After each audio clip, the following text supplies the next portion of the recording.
27 तारीख मैंने एक वीडियो डाल दिया, उसमें मुहूर्त भी बता दिया है। पूजा का मुहूर्त क्या है वह आप जरूर पढ़ लीजिएगा। कल हरतालिका है। पता नहीं आप लोग मानते हैं कि नहीं मानते हरतालिका को। नहीं मानते हों तो जरूर मानिएगा। हरतालिका पति और पुत्र दोनों की उम्र बढ़ावे। बहुत बड़ा अद्भुत व्रत है हरतालिका व्रत। इसमें माताएं निर्जला रहती हैं, शरीर काम नहीं करता तो फलियार वगैरह ले लेती हैं। हरतालिका तीज अपने आप में बड़ा प्रभाव दिखाती है, जिसमें भगवान शंकर माता पार्वती की पूजा होती है। बेटियां अच्छे घर वर के लिए हरतालिका का व्रत करती हैं। माताएं अपने पति और पुत्र के स्वास्थ्य के लिए हरतालिका का सुहागिन माताएं इस व्रत को करती हैं। पति की लंबी आयु के लिए भगवान शिव और मां पार्वती की यह पूजा की जाती है। इस व्रत के करने से सुखमय दाम्पत्य जीवन और प्रकृति उन्हें आशीर्वाद देती है। भूल करके भी इस दिन वृक्ष नहीं काटा जाता, इस दिन पेड़ लगाए जाते हैं। यह दिन बहुत अद्भुत है। हरतालिका माताएं हरे रंग की चूड़ियां भी इसमें पहनती हैं। इसमें हरे रंग की साड़ी पहनी जाती है और दूसरे दिन इसका पारण होता है। इसको निर्जला किया जाता है। इसमें यह पूजा ब्रह्म मुहूर्त में कर ली जाती है, तो उस समय नारियल पानी भी पी सकती हैं, कोई जूस वगैरह भी ले सकती हैं। उस ब्रह्म मुहूर्त के समय पर इसकी बहुत बड़ी महिमा है। स्नान इत्यादि से निवृत्त होती हुई ये माताएं उस समय सरगी जिसे बोलते हैं, जब जल वगैरह वो ले लेती हैं भोर में, तो ये मुहूर्त 4:30 बजे से लेकर के 5:15 बजे तक का है। जो सुबह दिन के निकलने से पूर्व और जो सरगी में जो जूस वगैरह लेती हैं सुबह, नारियल पानी स्वास्थ्य के लिए इतना बढ़िया कि दिन भर वो प्यास नहीं लगने देता। मैंने पिछले समय में भी ये वीडियो डाली। इस दौरान आप सरगी ग्रहण कर सकती हैं। ये सरगी सांस देती है हाथ में। पहली बार वह ससुराल में है, हाल ही हाल शादी हुई है, तो सास अपने हाथ में जल भर करके वो बहू को देती है। बड़ी महिमा है इसकी। और वह पूजा करके सास ससुर को चरण बंधन करती है, चरण छूती है। बहुत बड़ी महिमा। नेपाल में बहुत मनाया जाता है इसको, और भी कई प्रदेशों में हरतालिका को माना जाता है। हरतालिका तीज पर माताएं मिट्टी के शिवलिंग बना करके और शिव पार्वती बनाकर प्रतिमा बना करके पूजा करती हैं।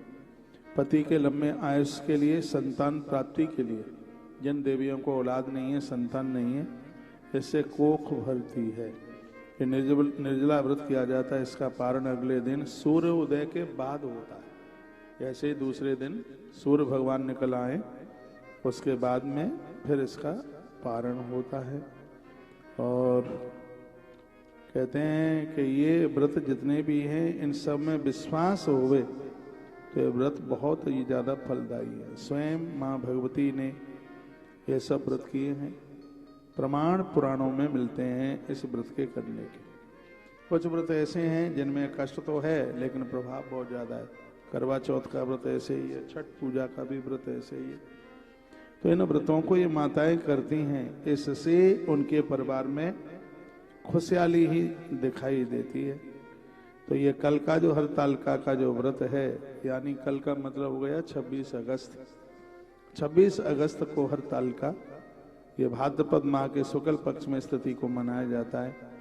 माताएं इसको बड़ी कठिनाई के साथ में इस व्रत को पूरा करती हैं, क्योंकि इसमें फिर जल ग्रहण किया जाता नहीं है। और मैं तो बहुत बार ये कहता हूँ, यदि इस व्रत को करने में कोई असमर्थता है, कोई दिक्कत आ रही है, तो भगवान से अनुमति लेके, माँ पार्वती और भगवान महादेव से अनुमति लेकर के फिर इसको आप फलियार के ऊपर इसको आप कर लीजिएगा। क्योंकि स्वास्थ्य ठीक नहीं है और आपके लिए करना जरूरी हो जाता है, तो फिर अस्पताल जाना पड़े तो वो भी तो बिल्कुल भी ठीक नहीं है। इसके पूजा का समय और भी सुबह है।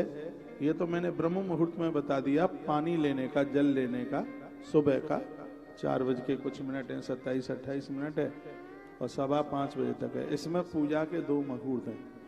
एक 5:58 से लेकर के लगभग 8:35 तक का टाइम पूजा के लिए बढ़ा दो। और एक संध्या में प्रदोष के समय में भी पूजा का मुहूर्त है, वह है 6:51 से लेकर के और 7:13 तक का मुहूर्त है। हर ताल का पूजन जो प्रदोष काल में होता है। तो रात्रि का 6 लगभग 51 से लेकर 7:13 तक का प्रदोष काल में रात्रि के समय पर, संध्या काल के समय पर इसका मुहूर्त है। और सुबह आप पूजा कर रहे हैं तो उसका यह मुहूर्त ये 8:35 तक का है। 6 कुछ मिनट से है और 6:50-52 से आरंभ होता हुआ और ये 8:35 तक का यह भी टाइम बहुत अच्छा है पूजा के लिए। इस समय में आप कर सकते हैं। आप कर सकें तो जरूर यह व्रत कीजिए, पति के आयुष के लिए, उसके कारोबार के लिए, उसकी तरक्की के लिए। मृत्यु लोक में भगवान महादेव और माता पार्वती का वरदान ही हरतालिका व्रत के रूप में प्रकट हुआ है। तो कल का दिन मातृशक्ति के लिए बड़ा अद्भुत है। और परसों गणेश चतुर्थी है तो गणेश स्थापना का मुहूर्त मध्याह्न में, दोपहर के समय।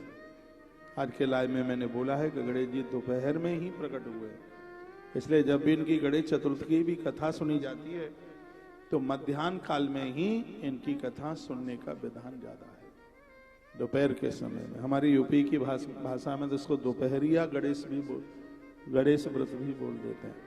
आइए मैं थोड़ा आगे की तरफ ये सब प्रसंगों को लेकर के चलूं।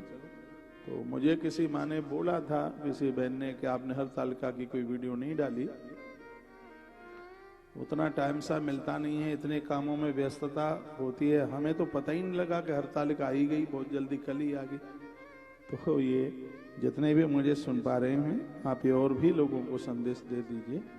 मुझे बहुत बार पूछा जाता है क्या इसमें जल वगैरह, मैं एक बार फिर कहूँगा, ब्रह्म मुहूर्त में आप जल ले लेते हैं, आपको कोई दोष नहीं लगता। आप नारियल पानी ले लीजिए। और एक बात का ध्यान रखना, हर तालिका में नमक नहीं लिया जाता बिल्कुल भी। आप यदि कोई फलियार भी ले रहे हैं तो नमक नहीं लेना, ना आयोडीन लेना नमक, और ना ये दूसरा वाला फलियार सेंधा वगैरह वाला नहीं लेना है। काला नमक तो चलता ही कहाँ है फलियार में। और हो सके तो ये समुद्री नमक आप छोड़ दें और ये जी को जगा दें, पहली सीट पर बैठिए। ये बड़ा आनंद। 27-28 साल से ये समुद्री नमक नहीं खाए, 24-25 साल वजन बढ़ाने की सलाह है। व्रत में तो कोई भी नमक नहीं चलता, कोई भी नमक है, और हर तालिका में तो चलता ही नहीं। आप यदि फलाहार भी कर रहे हैं तो बिना नमक वाला फलाहार कीजिएगा।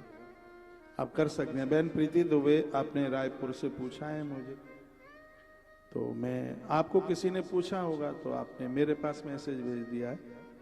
तो आप इस तरीके से इस व्रत को कर सकते हैं।